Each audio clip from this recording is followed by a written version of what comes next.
B C D number 2406, Nagpur Maharashtra. ರಾತ್ರಿ class 30/3/1967. ನುಡಿಸಿರುವಂಥ ತಾರೀಕು 29/10/2017.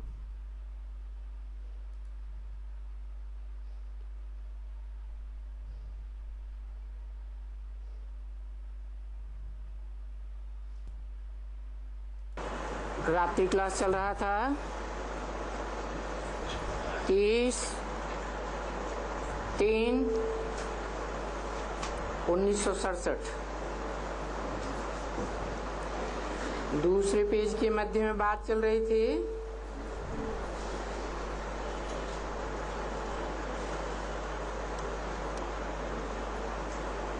अभी ये नई दुनिया, ಇವಾಗ ಇದಾಗಿದೆ ಹೊಸ ಪ್ರಪಂಚ. नई से फिर ये पुरानी बननी है। ಹೊಸದ್ರಿಂದ ಇದು ಮತ್ತೆ ಹಳೇದಾಗಬೇಕಾಗಿದೆ.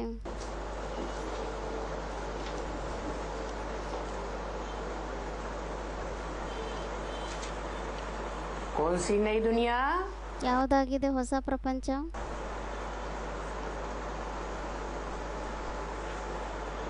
1967 की वाणी है। 1967ನೇ ಇಸ್ವಿಯ ವಾಣಿಯಾಗಿದೆ.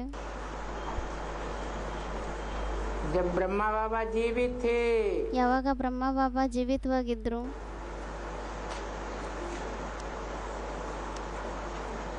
कोई भी धर्म पिता की मौजूदगी में ಯಾವುದೇ ಧರ್ಮಪಿತರು ಇರುವಂಥ ಸಮಯದಲ್ಲಿ उस धर्म का उत्थान होता है। ಆ ಧರ್ಮದ ಉತ್ಥಾನ ಆಗುತ್ತೆ.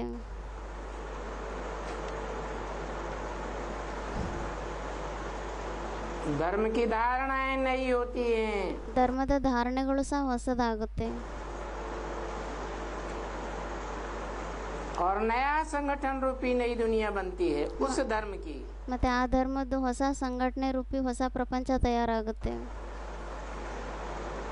इसी तरह ब्रह्मा बाबा के जीवित रहते रहते ಅದೇ ಥರ ಬ್ರಹ್ಮ ಬಾಬಾನು ಜೀವಿತವಾಗಿ ಎಲ್ಲಿವರೆಗೂ ಇದ್ರು ಆವಾಗ 1967 में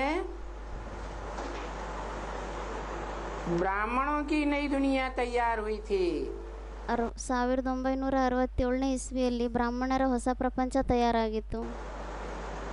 तो बोला ये नई से फिर ये पुरानी बननी है। ಅದಕ್ಕೆ ಮತ್ತೆ ಹೇಳಿದ್ರು ಇವಾಗ ಇದು ಹೊಸದಿಂದ ಮತ್ತೆ ಹಳೇದಾಗಬೇಕಾಗಿದೆ.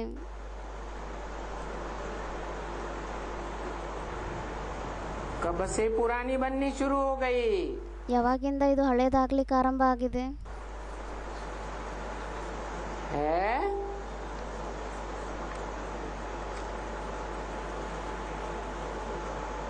अरे शूटिंग पीरियड में ब्रह्मा बाबा के रहते रहते ಅದಕ್ಕೆ ಬಾಬಾ ಹೇಳ್ತಿದ್ದಾರೆ, ಅರೆ ಶೂಟಿಂಗ್ ಪೀರಿಯಡ್ನಲ್ಲಿ ಬ್ರಹ್ಮ ಬಾಬಾ ಇರ್ತಾನೆ. जो ब्राह्मणों की दुनिया नई थी ಬ್ರಾಹ್ಮಣರ ಪ್ರಪಂಚ ಏನು ಹೊಸದಾಗಿತ್ತು, वो फिर कब से पुरानी बनना शुरू हो गई? ಅದು ಮತ್ತೆ ಯಾವಾಗಿನಿಂದ ಹಳೇದಾಗ್ಲಿಕ್ಕೆ ಆರಂಭ ಆಯಿತು? है जैसे धर्म पिताएं चले जाते हैं, ಯಾವ ಥರ ಧರ್ಮಪಿತರು ಹೊರಟೋಗ್ಬಿಡ್ತಾರೆ, शरीर छोड़ देते हैं, तो उनके फॉलोअर्स ಶರೀರವನ್ನು ಬಿಟ್ಬಿಡ್ತಾರೆ. ಆವಾಗ ಮತ್ತೆ ಅವ್ರ ಫಾಲೋವರ್ಸ್ಗಳು ಯಾರೇ ಇರ್ತಾರೆ, उस धर्म का पतन करना शुरू कर देते हैं। ಆ ಧರ್ಮದ ಪತನ ಮಾಡ್ಲಿಕ್ಕೆ ಆರಂಭ ಮಾಡಿಬಿಡ್ತಾರೆ. जो देहधारी धर्मगुरु गद्दी नशीन बैठते हैं, ಯಾರು ದೇಹಧಾರಿ ಧರ್ಮಗುರುಗಳು ಗದ್ದಿ ನಶೀನರಾಗಿ ಕುತ್ಕೊಂತಾರೆ, उनसे धर्म का पतन होना शुरू हो जाता है। ಅವರಿಂದ ಧರ್ಮದ ಪತನ ಆಗಲಿಕ್ಕೆ ಆರಂಭ ಆಗೋಗ್ಬಿಡುತ್ತೆ. ऐसे ही ಅದೇ ರೀತಿ 1967 में बोला ये नई दुनिया ब्राह्मणों की थी। ಅದೇ ರೀತಿ 1968ನೇ ಇಸ್ವಿಯಲ್ಲಿ ಹೇಳಿದ್ರು ಇದು ಬ್ರಾಹ್ಮಣರ ಹೊಸ ಪ್ರಪಂಚ ಆಗಿತ್ತು. जबकि ब्रह्मा बाबा जीवित थे। ವಾಸ್ತವದಲ್ಲಿ ಅವಾಗ ಬ್ರಹ್ಮ ಬಾಬಾ ಜೀವಿತವಾಗಿದ್ರು. और 1968 के बाद ಮತ್ತು 1968ನೇ ಇಸ್ವಿಯ ನಂತರ 18 जनवरी सन 69 को जब बाबा ने शरीर छोड़ दिया, ಜನವರಿ 18ಕ್ಕೆ 69ನೇ ಇಸ್ವಿಯಲ್ಲಿ ಯಾವಾಗ ಬಾಬಾ ಶರೀರವನ್ನು ಬಿಟ್ಬಿಡ್ತಾರೆ, तो वही ब्राह्मणों की दुनिया पुरानी होना शुरू हो गई। ಆವಾಗ ಅದೇ ಬ್ರಾಹ್ಮಣರ ಪ್ರಪಂಚ ಹಳೇದಾಗಲಿಕ್ಕೆ ಆರಂಭ ಆಗೋಗ್ಬಿಡ್ತು. क्या लक्षण दिखाई दिया? ಅದರದ್ದು ಮತ್ತೆ ಲಕ್ಷಣಗಳೇನಂತ ಕಾಣಿಸ್ತಾ ಬಂತು.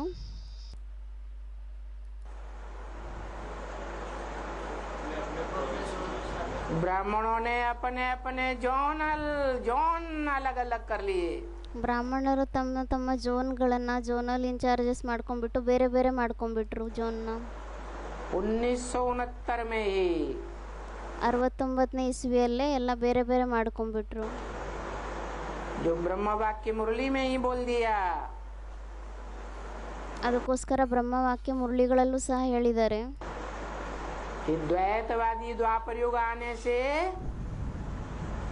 जो भी धर्म पिताएं आते हैं, ದ್ವೈತ್ಯವಾದಿ ದ್ವಾಪರ ಯುಗ ಬರೋದ್ರಿಂದ ಯಾವುದೇ ಧರ್ಮಪಿತರು ಬರ್ತಾರೆ, अपना अपना प्रोविंस, ತಮ್ಮ ತಮ್ಮ ಪ್ರಾವಿನ್ಸನ್ನು ಬೇರೆ ಬೇರೆ ಮಾಡ್ಕೊಂಡ್ಬಿಡ್ತಾರೆ, अपना अपना धर्मखंड अलग कर लेते हैं। ತಮ್ಮ ತಮ್ಮ ಧರ್ಮಖಂಡಗಳನ್ನು ಎಲ್ಲ ಬೇರೆ ಮಾಡ್ಕೊಂಡ್ಬಿಡ್ತಾರೆ.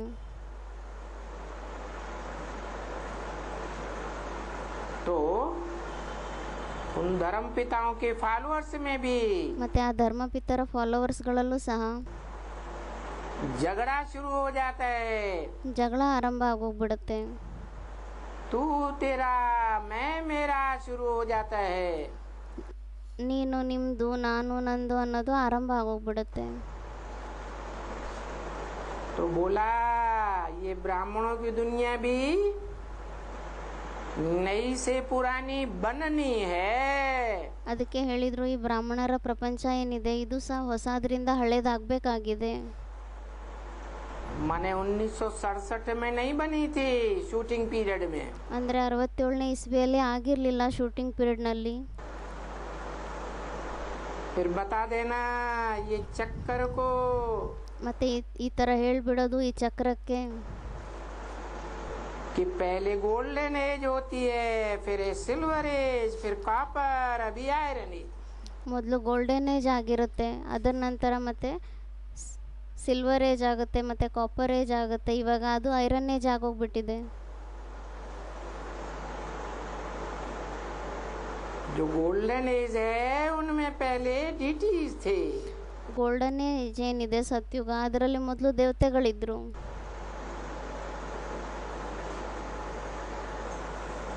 सिल्वर एज में भी डीटीज थे, ತ್ರೇತಾಯುಗದಲ್ಲೂ ಸಹ ದೇವತೆಗಳೇ ಇದ್ರು.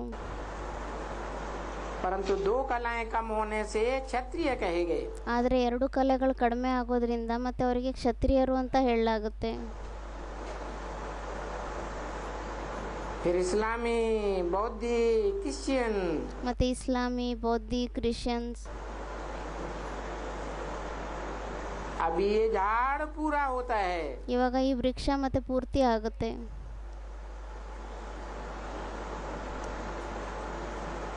तो ब्राह्मणों की दुनिया में ब्रह्मा के द्वारा जो ब्राह्मण सृष्टि रची गई, ಮತ್ತೆ ಬ್ರಾಹ್ಮಣರ ಪ್ರಪಂಚದಲ್ಲಿ ಬ್ರಹ್ಮನ ಮುಖಾಂತರ ಯಾವುದು ಬ್ರಾಹ್ಮಣರ ಸೃಷ್ಟಿಯನ್ನು ರಚನೆ ಮಾಡಲಾಗಿತ್ತು, उसका झाड़ कब पूरा होता है? ಅದರ ವೃಕ್ಷ ಯಾವಾಗ ಪೂರ್ತಿ ಆಗುತ್ತೆ?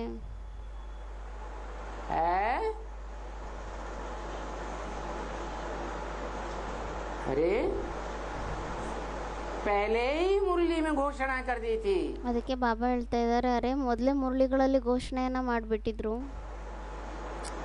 10 वर्ष में पुरानी दुनिया का विनाश, 10 ವರ್ಷಗಳಲ್ಲಿ ಹಳೆ ಪ್ರಪಂಚದ ವಿನಾಶ ಅಂತ, और नई दुनिया की स्थापना हो जाएगी। ಮತ್ತೆ ಹೊಸ ಪ್ರಪಂಚದ ಸ್ಥಾಪನೆ ಆಗೋಗ್ಬಿಡುತ್ತೆ.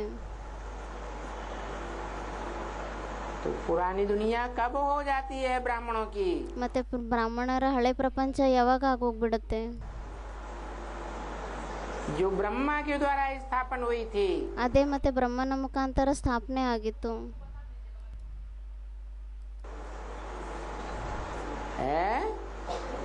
1975-76 में 75-76ನೇ ಇಸ್ವಿಯಲ್ಲಿ.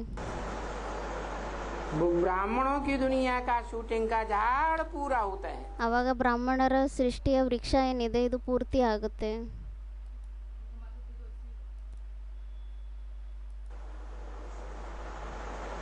अभी बाप आकर के कहते हैं, ಇವಾಗ ತಂದೆ ಬಂದ್ಬಿಟ್ಟು ಹೇಳ್ತಾರೆ,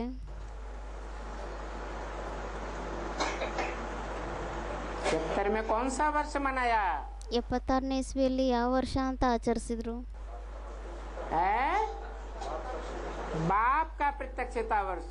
ತಂದೆಯ ಪ್ರತ್ಯಕ್ಷತಾ ವರ್ಷ.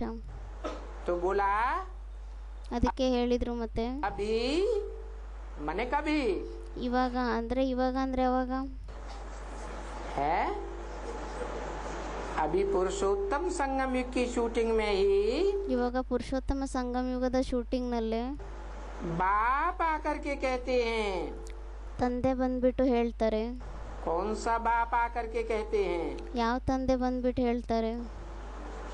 है 76 में कौन से बाप का प्रत्यक्षता रूपी जन्म 76ನಲ್ಲಿ ಯಾವ ತಂದೆ ಪ್ರತ್ಯಕ್ಷತಾ ರೂಪಿ ಜನ್ಮ ಆಯಿತು? है? मनुष्य सृष्टि के बाप, ಮನುಷ್ಯ ಸೃಷ್ಟಿಯ ತಂದೆ. उनका प्रत्यक्षता रूपी जन्म मनाया. ಅವ್ರದ್ದು ಪ್ರತ್ಯಕ್ಷತಾ ರೂಪಿ ಜನ್ಮವನ್ನು ಆಚರಿಸಿದ್ರು.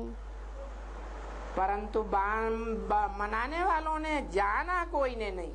ಆದರೆ ಆಚರಿಸೋದ್ರಲ್ಲಿ ಯಾರೇ ಇದ್ರು ಆಚರಿಸುವಂಥವ್ರು ಅವರಲ್ಲಿ ಯಾರೂ ತಿಳ್ಕೊಂಡೇ ಇಲ್ಲ कि कौन से बेहद के बाप का प्रत्यक्षता वर्ष मनाया गया. ಅಂದರೆ ಯಾವ ಬೇಹದ್ದಿನ ತಂದೆ ಪ್ರತ್ಯಕ್ಷತಾ ವರ್ಷವನ್ನು ಆಚರಿಸಿದ್ದಾರೆ ಅಂತ ತಿಳ್ಕೊಳ್ಳೇ ಇಲ್ಲ.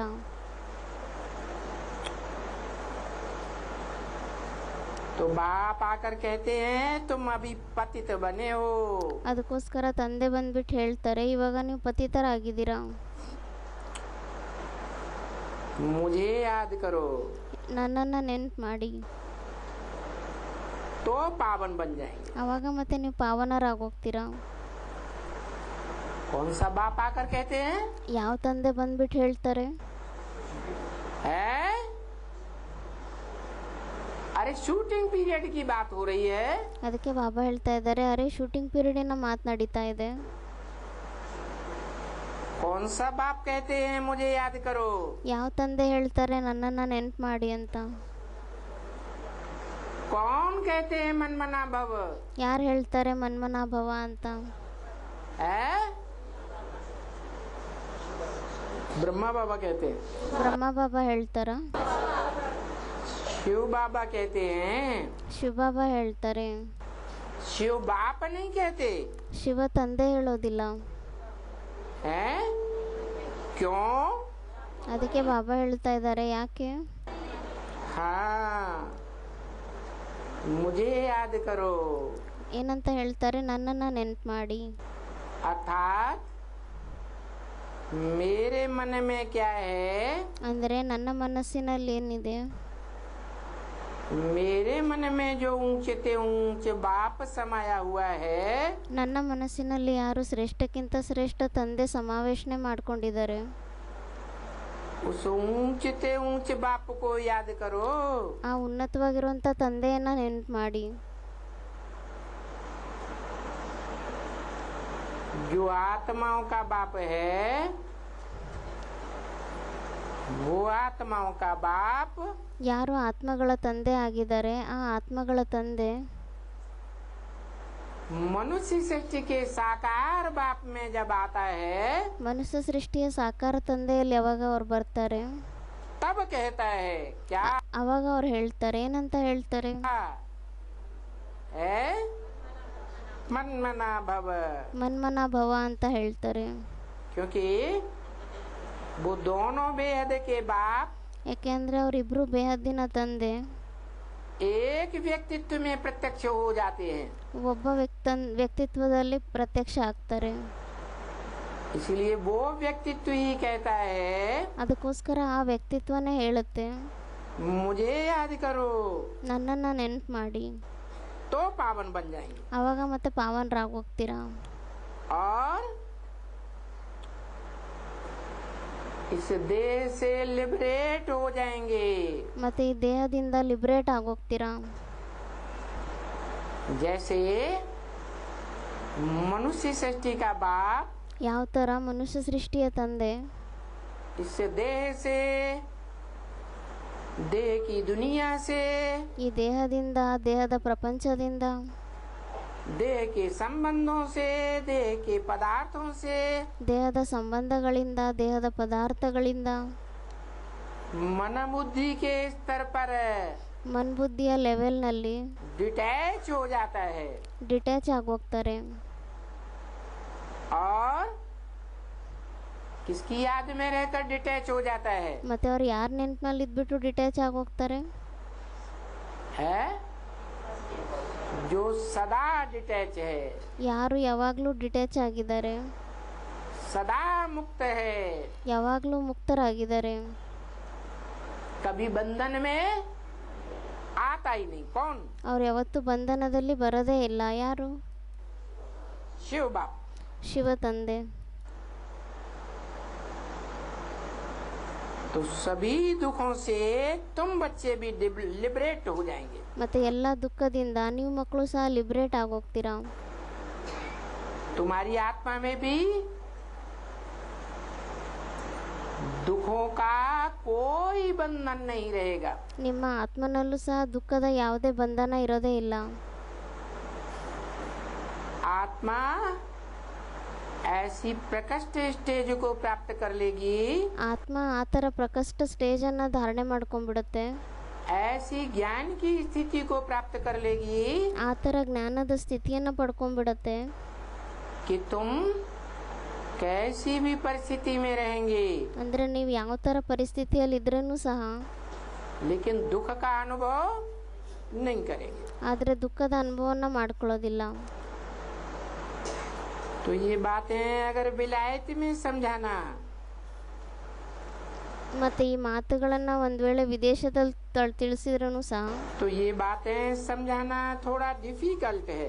ಮತ್ತು ಈ ಮಾತುಗಳನ್ನು ತಿಳಿಸೋದು ಸ್ವಲ್ಪ ಕಷ್ಟಕರ ಆಗಿದೆ. क्यों डिफिकल्ट है? ಯಾಕೆ ಕಷ್ಟಕರ ಆಗಿದೆ? है क्योंकि जो विलायती धर्मखंड हैं ಯಾಕೆಂದರೆ ಯಾವುದೇ ವಿದೇಶಿ ಧರ್ಮಖಂಡಗಳಿದೆ, वो सभी धर्मखंड विदेशी और विधर्मी हैं. ಮತ್ತು ಆ ಎಲ್ಲ ಧರ್ಮಖಂಡಗಳು ವಿದೇಶಿ ಮತ್ತು ವಿಧರ್ಮಿ ಧರ್ಮಖಂಡಗಳಾಗಿದೆ.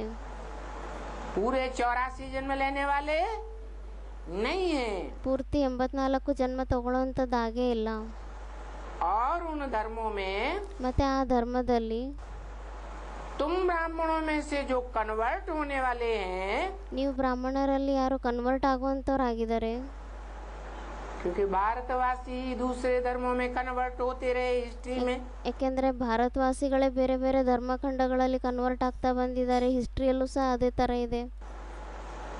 तो जो कन्वर्ट हो जाते हैं ಮತ್ತು ಯಾರು ಕನ್ವರ್ಟ್ ಆಗೋಗ್ತಾರೆ उनके अंदर स्वभाव, संस्कार, संकल्प ಮತ್ತು ಅವರ ಮನಸ್ಸಿನಲ್ಲಿ ಸ್ವಭಾವ, ಸಂಸ್ಕಾರ, ಸಂಕಲ್ಪ सबके ऊपर विधर्मियों और विदेशियों का संग का रंग ಎಲ್ಲರ ಮೇಲೇನೂ ಸಹ ವಿದೇಶಿ ವಿಧರ್ಮಿಗಳ ಸಂಗಿನ ರಂಗ್ ಏನಿದೆ अनेक जन्मों का लगता रहता है. ಅದು ಅನೇಕ ಜನ್ಮಗಳದ್ದು ಅಂಟ್ಕೊಂತಾ ಬರುತ್ತೆ.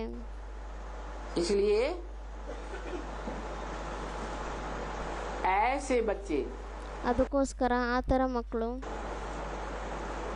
जो विदेशियों के प्रभाव में, विधर्मियों के प्रभाव में आ जाते हैं, ಯಾರು ವಿದೇಶಿಗಳ ಪ್ರಭಾವದಲ್ಲಿ, ವಿಧರ್ಮಿಗಳ ಪ್ರಭಾವದಲ್ಲಿ ಬಂದ್ಬಿಡ್ತಾರೆ, जो पूरे 84 जन्म नहीं लेते हैं, ಯಾರು ಪೂರ್ತಿ 84 ಜನ್ಮಗಳನ್ನು ತಗೊಳ್ಳೋದೇ ಇಲ್ಲ, कुछ न कुछ कम जन्म लेते हैं, ಏನಾದರೂ ಅಲ್ಪ ಸ್ವಲ್ಪ ಕಡಿಮೆ ಜನ್ಮಗಳನ್ನು ತಗೊತಾರೆ, तो उन बच्चों को समझाना थोड़ा कठिन होगा. ಮತ್ತು ಆ ಥರ ಮಕ್ಕಳಿಗೆ ತಿಳಿಸೋದು ಸ್ವಲ್ಪ ಕಠಿಣ ಆಗ್ಬೋದು. क्योंकि खुद ही पूरा नहीं समझते हैं. ಏಕೆಂದರೆ ಅವ್ರು ಸ್ವಯಂ ಪೂರ್ತಿ ತಿಳ್ಕೊಳ್ಳೋದಿಲ್ಲ. यहाँ तो समझाना इजी है ಇಲ್ಲಂತೂ ತಿಳಿಸೋದು ತುಂಬ ಈಸಿ ಆಗಿದೆ भारत में, ಭಾರತದಲ್ಲಿ. क्योंकि यहाँ का माहौल और विलायत का माहौल, ಹೆಂಗೆಂದರೆ ಇಲ್ಲಿಯ ವಾತಾವರಣ ಮತ್ತು ವಿದೇಶದ ವಾತಾವರಣ उसमें अंतर पड़ जाता है. ಅದರಲ್ಲಿ ವ್ಯತ್ಯಾಸ ಬಂದ್ಬಿಡುತ್ತೆ. क्योंकि उन विदेशी विधर्मी धर्मखंडों में ಏಕೆಂದರೆ ಆ ವಿದೇಶಿ ವಿಧರ್ಮಿ ಧರ್ಮಖಂಡಗಳಲ್ಲಿ देह अभिमानी धर्म पिताओं का प्रभाव ज्यादा रहता है, ದೇಹಾಭಿಮಾನಿ ಧರ್ಮಪಿತರ ಪ್ರಭಾವ ಜಾಸ್ತಿ ಇರುತ್ತೆ. और यहाँ है, यहाँ किसका प्रभाव ज्यादा रहता है आदि से लेकर अंत तक? ಆದರೆ ಇಲ್ಲಿ ಯಾರ ಪ್ರಭಾವ ಜಾಸ್ತಿ ಇರುತ್ತೆ ಆದಿಯಿಂದ ಅಂತ್ಯದವರೆಗೂ? हाँ? वो धर्म पिताएं जो विदेशी और विधर्मी धर्म पिताएं हैं, ಆ ಧರ್ಮಪಿತರು ಯಾರು ವಿದೇಶಿ ವಿಧರ್ಮಿ ಧರ್ಮಪಿತರಾಗಿದ್ದಾರೆ वो देह अभिमानी होने के कारण ಅವರು ದೇಹಾಭಿಮಾನಿ ಆಗಿರೋ ಕಾರಣದಿಂದ विनाशी धर्मखंडों के स्थापक बनते हैं. ವಿದೇಶಿ ಧರ್ಮಖಂಡಗಳ ಸ್ಥಾಪಕರಾಗ್ತಾರೆ, विनाश को पाते हैं. ವಿನಾಶವನ್ನ ಪಡಿತಾರೆ. अर्थात इस षष्ठ रूपी रंगमंच पर ಅಂದ್ರೆ ಸೃಷ್ಟಿ ರೂಪಿ ರಂಗಮಂಚದಲ್ಲಿ पूरा 84 के चक्र का पार्ट नहीं बजाते. ಪೂರ್ತಿ 84 ಜನ್ಮದ ಚಕ್ರದ ಪಾತ್ರವನ್ನು ಅವ್ರು ಮಾಡೋದಿಲ್ಲ. उनके जन्म कम हो जाते, ಅವ್ರ ಜನ್ಮಗಳೇನಿದೆ ಅದು ಕಡಿಮೆ ಆಗೋಗುತ್ತೆ. इसलिए उनका पार्ट विनाशी हो जाता है. ಅದಕ್ಕೋಸ್ಕರ ಅವ್ರ ಪಾತ್ರ ವಿನಾಶಿ ಆಗೋಗ್ಬಿಡುತ್ತೆ. तो आत्मा का पार्ट विनाशी हो गया, ಮತ್ತೆ ಆತ್ಮನ ಪಾತ್ರ ಏನಿದೆ ಅದು ವಿನಾಶಿ ಆಗೋಗ್ಬಿಟ್ಟಿದೆ. तो क्या हिसाब है? ಮತ್ತೆ ಇದರದ್ದು ಏನ್ ಲೆಕ್ಕ ಆಗಿದೆ? उन धर्मखंडों में जो भी आत्माएं अनेक जन्म लेकर के संग के रंग में रहती हैं, ಆ ಧರ್ಮಖಂಡಗಳಲ್ಲಿ ಯಾವುದೇ ಆತ್ಮಗಳು ಸಂಗಿನ ರಂಗ್ನಲ್ಲಿ ಬಂದ್ಬಿಟ್ಟು ಇರ್ತಾರೆ, उनके भी जन्म कम हो जाते हैं. ಅವ್ರದ್ದು ಸಹ ಜನ್ಮ ಕಡಿಮೆ ಆಗೋಗ್ಬಿಡುತ್ತೆ. और तुम्हारा जन्म तो यहाँ हुआ है, ಮತ್ತೆ ನಿಮ್ಮ ಜನ್ಮ ಅಂತೂ ಇಲ್ಲ ಆಗಿದೆ, भारत में हुआ है. ಭಾರತದಲ್ಲಾಗಿದೆ. भारत कहाँ हुआ? ಭಾರತ್ ಅಂದ್ರೆ ಎಲ್ಲಾಯ್ತು? जो ज्ञान की रोशनी में भा, ಯಾರು ಜ್ಞಾನದ ಪ್ರಕಾಶದಲ್ಲಿ, ಭಾ ಅಂದ್ರೆ रत माने लगा रहने वाला है. ಭಾ ಅಂದ್ರೆ ಪ್ರಕಾಶ, ಜ್ಞಾನದ ಜಲ. ರತ್ ಅಂದ್ರೆ ತೊಡಗಿರೋಂಥವ್ರು. उस भारत में जहाँ त्रिकालदर्शी बाप प्रवेश करते हैं, ಆ ಭಾರತದಲ್ಲಿ ಎಲ್ಲಿ ತ್ರಿಕಾಲದರ್ಶಿ ತಂದೆ ಪ್ರವೇಶ ಮಾಡ್ತಾರೆ, वहाँ तुम बच्चों का बीज रूप आत्माओं का जन्म होता है. ಅಲ್ಲಿ ನಿಮ್ಮ ಮಕ್ಕಳದ್ದು ಬೀಜರೂಪ ಆತ್ಮಗಳದ್ದು ಜನ್ಮ ಆಗುತ್ತೆ. और बाप तुम सारी सृष्टि की बीज रूप आत्माओं को ಮತ್ತೆ ತಂದೆ ನೀವೆಲ್ಲ ಸೃಷ್ಟಿಯಲ್ಲಿರುವಂಥ ಬೀಜರೂಪ ಆತ್ಮಗಳಿಗೆ वर्षा भी यहाँ देते हैं. ಆಸ್ತಿನೂ ಸಹ ಇಲ್ಲೇ ಕೊಡ್ತಾರೆ. तुम्हारा वर्षा कौन सा है? ನಿಮ್ಮ ಆಸ್ತಿ ಯಾವುದಾಗಿದೆ? हैं? बीज रूप आत्माओं का मूल वर्षा कौन सा है? ಬೀಜರೂಪ ಆತ್ಮಗಳ ಮೂಲ ಆಸ್ತಿ ಯಾವುದಾಗಿದೆ? है बीज रूप आत्माएं हैं, ಬೀಜರೂಪ ಆತ್ಮಗಳಾಗಿದ್ದಾರೆ. अपने अपने धर्म के बीज, ತಮ್ಮ ತಮ್ಮ ಧರ್ಮದ ಬೀಜಗಳು. मूल रूप से कहें बाप, ಮೂಲ ರೂಪದಲ್ಲಿ ಹೇಳಿದ್ರೆ ತಂದೆ. और जो बाप होते हैं ಮತ್ತೆ ಯಾರು ತಂದೆ ಆಗಿರ್ತಾರೆ उनमें अपने परिवार की पूरी नॉलेज होती है. ಮತ್ತೆ ಅವರಿಗೆ ತಮ್ಮ ಪರಿವಾರದ ಪೂರ್ತಿ ಜ್ಞಾನ ಇರುತ್ತೆ. बीज माना ही बाप. ಬೀಜ ಅಂದ್ರೇನೆ ತಂದೆ. तो तुम बच्चों को जो बापों का बाप है, ಮತ್ತೆ ನೀವು ಮಕ್ಕಳಿಗೆ ಯಾರು ತಂದೆಗೂ ಸಹ ತಂದೆ ಆಗಿದ್ದಾರೆ, सब धर्म पिताओं का बाप है. ಎಲ್ಲ ಧರ್ಮಪಿತರ ತಂದೆ ಆಗಿದ್ದಾರೆ. धर्म पिताएं ग्रेट फादर्स कहे जाते हैं। ಧರ್ಮಪಿತರು ಯಾರೇ ಇದ್ದಾರೆ ಅವ್ರಿಗೆ ಗ್ರೇಟ್ ಫಾದರ್ಸ್ ಅಂತ ಹೇಳಲಾಗುತ್ತೆ. और वो धर्म पिताएं मनुष्य सृष्टि के आदि पुरुष आदम एडम को तो मानते ही है। ಮತ್ತೆ ಆ ಧರ್ಮಪಿತರು ಯಾರೇ ಇದ್ದಾರೆ ಅವರು ಮನುಷ್ಯ ಸೃಷ್ಟಿಯ ತಂದೆ ಯಾರಿದ್ದಾರೆ, ತಂದೆ ತಾಯಿ ಆಡಮ್ ಈವ್ ಆದಮ್ ಹವ್ವ, ಅವರಿಗಂತೂ ಮಾನ್ಯತೆಯನ್ನು ಕೊಟ್ಟೇ ಕೊಡ್ತಾರೆ. स्वयं को तो नहीं कहते ಅವರು ಸ್ವಯಂಗಂತೂ ಹೇಳೋದಿಲ್ಲ कि हम आदम, ಅಂದರೆ ನಾವೇ ಆದಮ್ ಆಗಿದ್ದೀವಿ ಅಂತ. उससे साबित होता है ಮತ್ತೆ ಇದರಿಂದ ಈ ಮಾತು ಸಿದ್ಧ ಆಗುತ್ತೆ कि उन धर्म पिताओं का भी कोई बाप है। ಆ ಧರ್ಮಪಿತರಿಗೂ ಸಹ ಯಾರಾದರೂ ತಂದೆ ಇದ್ದಾರೆ. जिस बाप के लिए मुसलमानों में ये बात बोली जाती है, ಆ ತಂದೆಗೋಸ್ಕರ ಮುಸಲ್ಮಾನರಲ್ಲಿ ಈ ಮಾತನ್ನ ಹೇಳಲಾಗುತ್ತೆ, अल्लाह अव्वल दीन। ಅಲ್ಲಾಹ ಅವ್ವಲ್ ದೀನ್ ಅಂತ. अल्लाह ने आकर के ಅಲ್ಲಾಹ ಬಂದ್ಬಿಟ್ಟು अव्वल नंबर दीन अर्थात धर्म की स्थापना की। ಮೊದಲನೇ ನಂಬರಿನ ದೀನ್ ಅಂದರೆ ಧರ್ಮವನ್ನು ಸ್ಥಾಪನೆ ಮಾಡ್ತಾರೆ. और अव्वल नंबर का धर्म है ಮತ್ತೆ ಮೊದಲನೇ ನಂಬರಿನ ಧರ್ಮನೇ ಆಗಿದೆ देवी देवता सनातन धर्म। ದೇವಿ ದೇವತಾ ಸನಾತನ ಧರ್ಮ. उससे पहले कोई धर्म स्थापन नहीं होता। ಮತ್ತೆ ಅದಕ್ಕಿಂತ ಮುಂಚೆ ಯಾವುದೇ ಧರ್ಮನೂ ಸಹ ಸ್ಥಾಪನೆ ಆಗಿರಲ್ಲ. जो भी धर्म आए हैं, धर्म पिताएं आए हैं, ಯಾವುದೇ ಧರ್ಮಗಳು ಬಂದಿದೆ, ಧರ್ಮಪಿತವರು ಬಂದಿದ್ದಾರೆ, उसके बाद ही आते हैं। ಎಲ್ಲರೂ ಅದರ ನಂತರನೇ ಬರ್ತಾರೆ. तो बोला ಅದಕ್ಕೆ ಮತ್ತೆ ಹೇಳಿದ್ರು, ये 84 का चक्कर ಇದು 84 ಜನ್ಮದ ಚಕ್ರ तुमको समझ में आएगा। ನಿಮಗೆ ಅರ್ಥ ಆಗುತ್ತೆ. ಇದು भारतवासियों को, ಭಾರತವಾಸಿಗಳಿಗೆ. दूसरा कोई भी धर्म वाला या उसका फॉलोअर होगा, ಬೇರೆ ಯಾವುದೇ ಧರ್ಮದವರಾಗಿರಲಿ ಅಥವಾ ಅವ್ರ ಧರ್ಮದ ಫಾಲೋವರ್ಸ್ಗಳೇ ಆಗಿರಲಿ, तो ये 84 के चक्र को ಮತ್ತೆ ಅವರು 84 ಜನ್ಮಗಳ ಚಕ್ರವನ್ನ, या सीढ़ी के चित्र को पूरा पूरा समझेगा नहीं। ಏಣಿಯ ಚಿತ್ರವನ್ನು ಅವರು ಪೂರ್ತಿ ತಿಳ್ಕೊಳ್ಳೋದೇ ಇಲ್ಲ. तो इसे समझाने के लिए ಮತ್ತೆ ಇದನ್ನ ತಿಳಿಸ್ಲಿಕ್ಕೋಸ್ಕರ, उनको अच्छी तरह से समझाने के लिए तुम्हें मत्था मारना पड़े। ಮತ್ತೆ ಅವರಿಗೆ ಈ ಮಾತನ್ನ ಒಳ್ಳೆ ರೀತಿಯಿಂದ ತಿಳಿಸ್ಲಿಕ್ಕೋಸ್ಕರ ನಿಮಗೆ ತಲೆಯನ್ನ ಕೆಡಿಸ್ಕೋಬೇಕಾಗುತ್ತೆ. अरे यहाँ बाप के सन्मुख जो बैठते हैं, ಬಾಬಾ ಅದಕ್ಕೆ ಹೇಳ್ತಿದ್ದಾರೆ, ಅರೆ ಇಲ್ಲಿ ಯಾರು ತಂದೆ ಸಮ್ಮುಖದಲ್ಲಿ ಕುತ್ಕೊಂತಾರೆ वो ही नहीं पूरा समझ सकते हैं। ಅವರೇ ಇಲ್ಲಿ ಪೂರ್ತಿ ತಿಳ್ಕೊಳ್ಳಿಕ್ಕಾಗಲ್ಲ. तो जो ठेठ अपने धर्म के पक्के हैं, ಮತ್ತೆ ಯಾರು ತಮ್ಮ ಧರ್ಮದ ಪಕ್ಕ ಆಗಿರ್ತಾರೆ,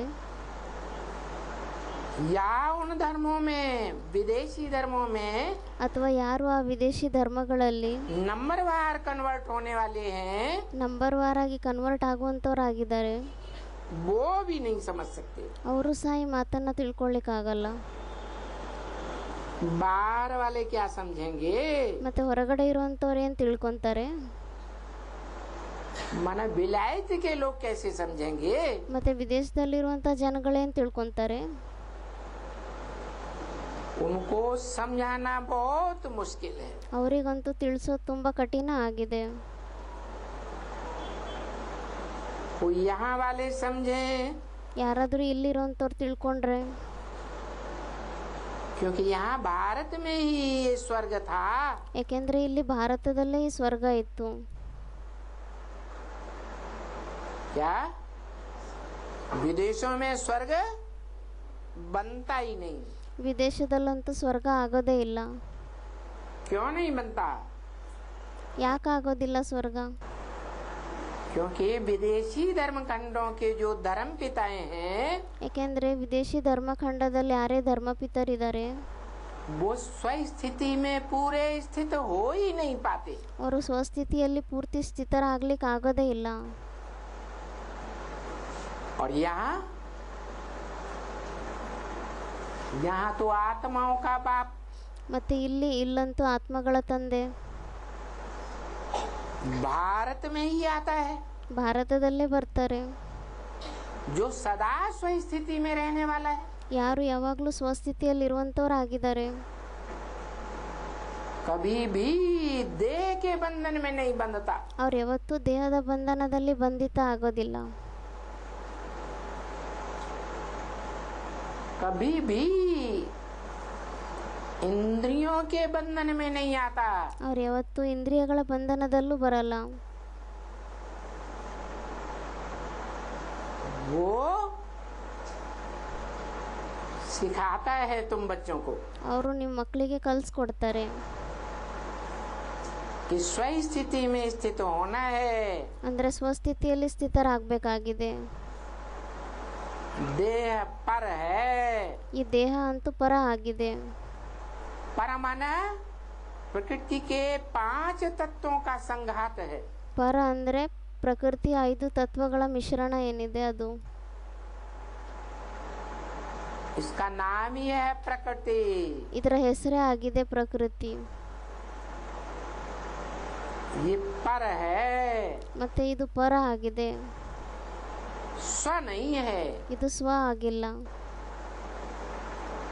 स्व माने ಸ್ವ ಅಂದ್ರೇನೆ सदैव स्वस्थिति में रहने का पुरुषार्थ करने वाले. ಯಾವಾಗಲೂ ಸ್ವಸ್ಥಿತಿಯಲ್ಲಿರುವಂಥ ಪುರುಷಾರ್ಥವನ್ನು ಮಾಡುವಂಥವ್ರು.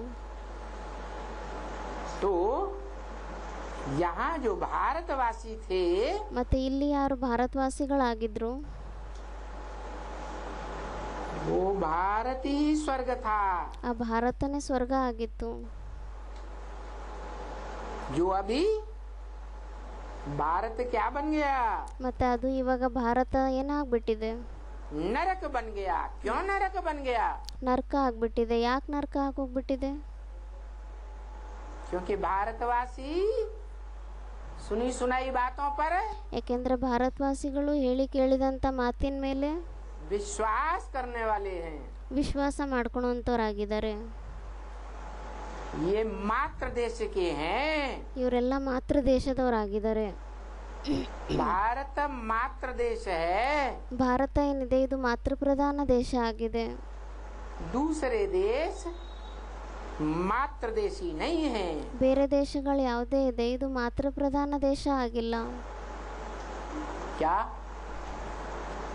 यहाँ भगवान बाप आते हैं निराकार ज्योति बिंदु शिव. ಇಲ್ಲಿ ಭಗವಂತ ತಂದೆ ಯಾವಾಗ ಬರ್ತಾರೆ ನಿರಾಕಾರ ಶಿವ ಜ್ಯೋತಿರ್ಬಿಂದು. तो आते ही भले पुरुष तन में आते हैं. ಮತ್ತೆ ಅವ್ರು ಬಂದ ತಕ್ಷಣ ಭಲೆ ಅವ್ರ ಪುರುಷನ ತನುವಿನಲ್ಲಿ ಬರ್ತಾರೆ. दादा लेखराज के तन में भी आवे. ದಾದಾ ಲೇಖರಾಜ್ ಅವರ ಶರೀರದಲ್ಲಾದ್ರೂ ಭಲೆ ಬರ್ಲಿ. तो नाम क्या रखते हैं? ಆದ್ರೂ ಸಹ ಮತ್ತೆ ಅವ್ರ ಹೆಸರನ್ನ ಏನಂತ ಇಡ್ತಾರೆ? ब्रह्मा नाम रखते हैं. ಬ್ರಹ್ಮ ಅಂತ ಹೆಸರನ್ನ ಇಡ್ತಾರೆ. क्योंकि काम के आधार पर शास्त्रों में नाम पड़े. ಯಾಕೆಂದ್ರೆ ಕೆಲಸದ ಆಧಾರದ ಮೇಲೆ ಶಾಸ್ತ್ರಗಳಲ್ಲಿ ಹೆಸರನ್ನ ಇಟ್ಟಿದ್ದಾರೆ. तो ब्रह्मा से क्या काम लेना होता है? ಮತ್ತೆ ಬ್ರಹ್ಮನಿಂದ ಏನ್ ಕೆಲಸ ತಗೋಬೇಕಾಗುತ್ತೆ? ब्रह्म ने बड़ी, माँ माने माँ. ಬ್ರ ಅಂದ್ರೇನೆ ಬಡಿ, ಮಾ ಅಂದ್ರೆ ತಾಯಿ, ದೊಡ್ಡ ತಾಯಿ. तो जिस अव्वल नंबर माँ में आए ಮತ್ತೆ ಯಾರು ಮೊದಲನೇ ನಂಬರಿನ ತಾಯಿಯಲ್ಲಿ ಬರ್ತಾರೆ उसके क्या नाम लेना, क्या काम लेना है? ಮತ್ತೆ ಅವರಿಂದ ಏನ್ ಕೆಲಸ ತಗೋಬೇಕಾಗಿದೆ? अव्वल नंबर धर्म वंश की स्थापना करना.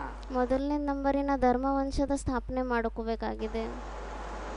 अव्वल नंबर धर्म वंश कौन सा है? ಮೊದಲನೇ ನಂಬರಿನ ಧರ್ಮ ವಂಶ ಯಾವ್ದಾಗಿದೆ? है अव्वल नंबर धर्म वंश है ಮೊದಲನೇ ನಂಬರಿನ ಧರ್ಮ ವಂಶ ಆಗಿದೆ सूर्य वंश. ಸೂರ್ಯ ವಂಶ. कौन सा वंश? सूर्य वंश. ಯಾವ ವಂಶ ಆಗಿದೆ? ಸೂರ್ಯ ವಂಶ. और सूर्य वंश में जो प्रैक्टिकल में पार्ट बजाने वाले माता पिता होते हैं, ಮತ್ತೆ ಸೂರ್ಯ ವಂಶದಲ್ಲಿ ಯಾರು ಪ್ರಾಕ್ಟಿಕಲ್ ನಲ್ಲಿ ಪಾತ್ರ ಮಾಡುವಂತ ತಂದೆ ತಾಯಿ ಇರ್ತಾರೆ, उनमें पिता तो ऑलरेडी सूर्य ही होता है. ಮತ್ತೆ ಅದರಲ್ಲಿ ತಂದೆ ಅಂತೂ ಆಲ್ರೆಡಿ ಸೂರ್ಯನೇ ಆಗಿರ್ತಾರೆ.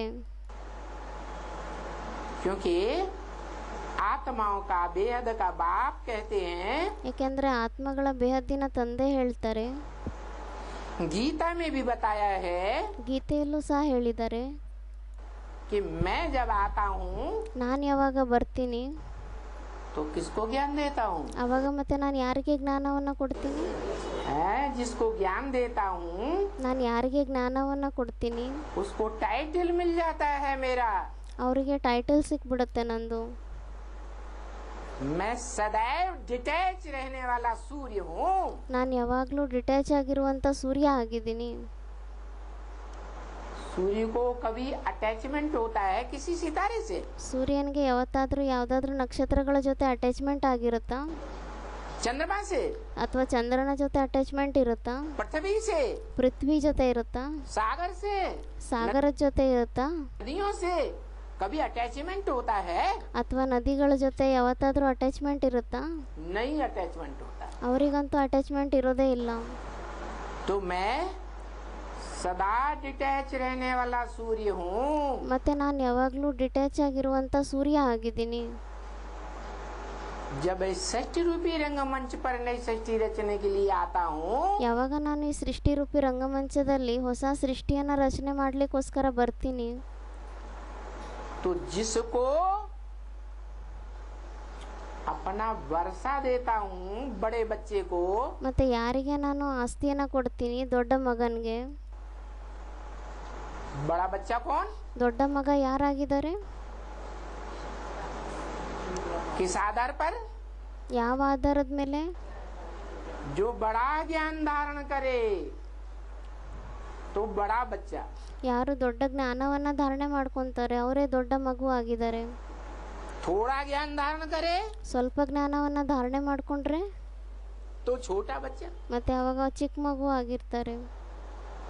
जैसे शास्त्रों में बताते हैं ಯಾವ ಥರ ಶಾಸ್ತ್ರಗಳಲ್ಲೂ ಸಹ ಹೇಳ್ತಾರೆ,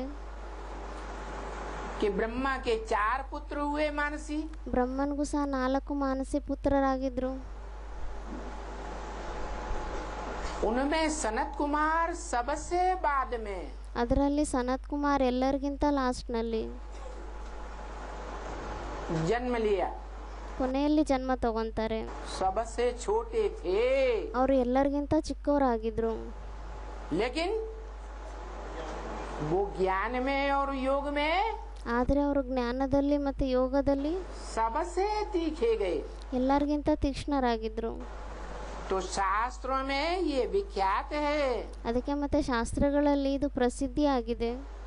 कि उनको योगीश्वर और ज्ञानेश्वर की उपाधि दी गई। ಅವರಿಗೆ ಯೋಗೇಶ್ವರ ಮತ್ತು ಜ್ಞಾನೇಶ್ವರ ಅಂತ ಬಿರುದನ್ನು ಕೊಡಲಾಗಿತ್ತು. वो ब्रह्मा के सबसे बड़े पुत्र माने गए। ಅವರು ಬ್ರಹ್ಮನ ಎಲ್ಲರಿಗಿಂತ ದೊಡ್ಡ ಮಕ್ಕಳು ಅಂತ ಮಾನ್ಯತೆಯನ್ನು ಕೊಡಲಾಗುತ್ತೆ. यही हिसाब है ಇದೇ ಲೆಕ್ಕ ಆಗಿದೆ.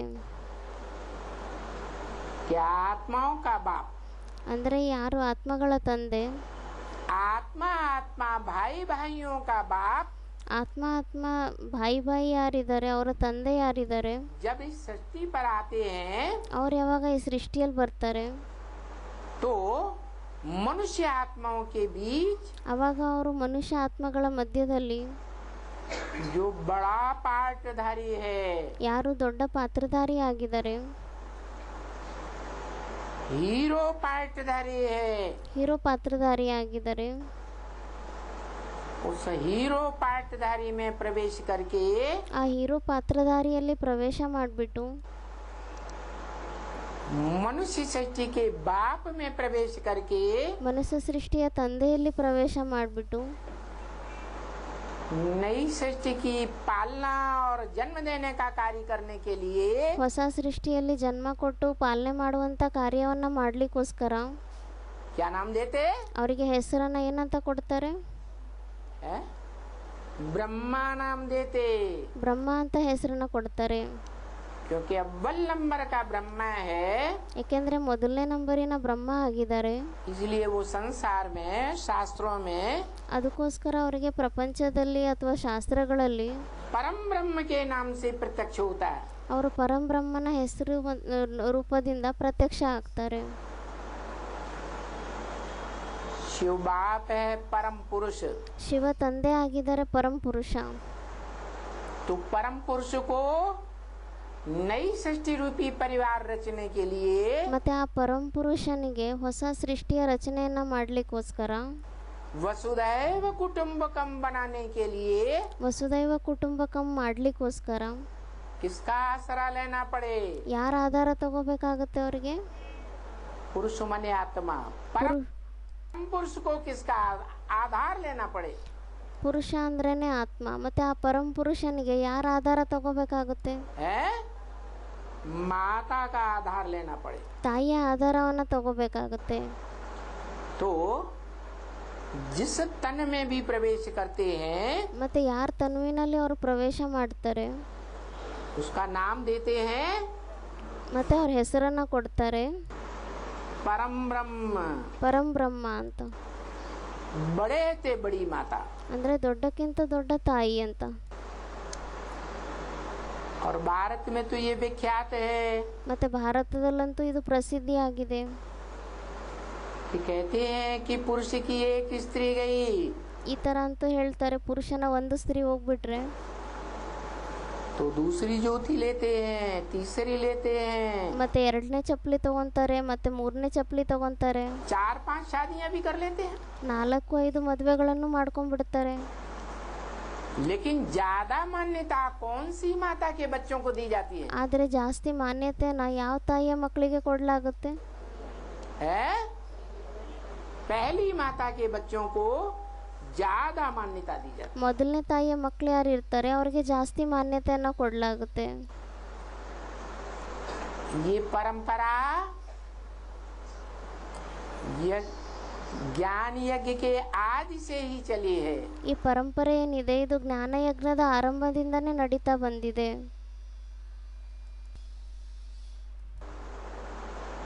और भगवान बाप ही ये परंपरा डालते हैं। ಮತ್ತೆ ಭಗವಂತ ತಂದೆನೇ ಈ ಪರಂಪರೆ ಹಾಕ್ತಾರೆ. इसलिए गीता में लिखा है ಅದಕ್ಕೋಸ್ಕರ ಗೀತೆಯಲ್ಲೂ ಸಹ ಬರೆದಿದ್ದಾರೆ कि सारी दुनिया मेरे रास्ते का ही अनुगमन करती है। ಅಂದ್ರೆ ಈ ಇಡೀ ಪ್ರಪಂಚ ಏನಿದೆ ಇದು ನನ್ನ ದಾರಿಯ ಅನುಸರಣೆಯನ್ನೇ ಮಾಡುತ್ತೆ. सात्विक स्टेज में ಸಾತ್ವಿಕ ಸ್ಟೇಜ್ನಲ್ಲಿ. तो ऊंचे ते ऊंची आत्मा, ಮತ್ತೆ ಶ್ರೇಷ್ಠಕ್ಕಿಂತ ಶ್ರೇಷ್ಠ ಆತ್ಮ, बापों का बाप आकर के ತಂದೆಗೂ सह ತಂದೆ ಯಾರಿದ್ದಾರೆ ಅವ್ರು ಬಂದ್ಬಿಟ್ಟು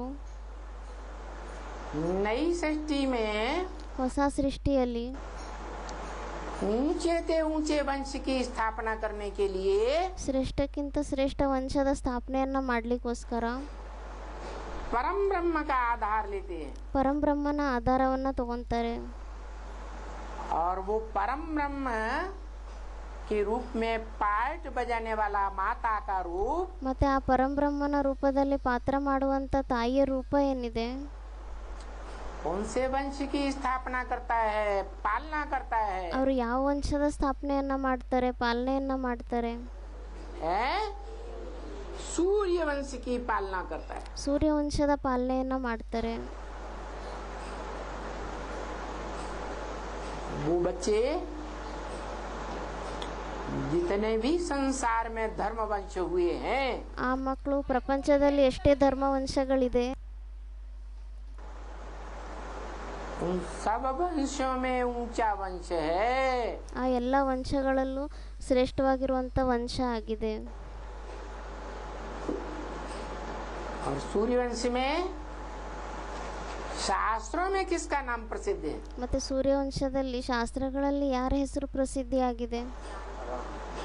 राम का नाम प्रसिद्ध है। ರಾಮನ ಹೆಸರು ಪ್ರಸಿದ್ಧಿಯಾಗಿದೆ. रघुवंश शिरोमणि कहा जाता है। ರಘುವಂಶ ಶಿರೋಮಣಿ ಅಂತ ಹೇಳಲಾಗುತ್ತೆ.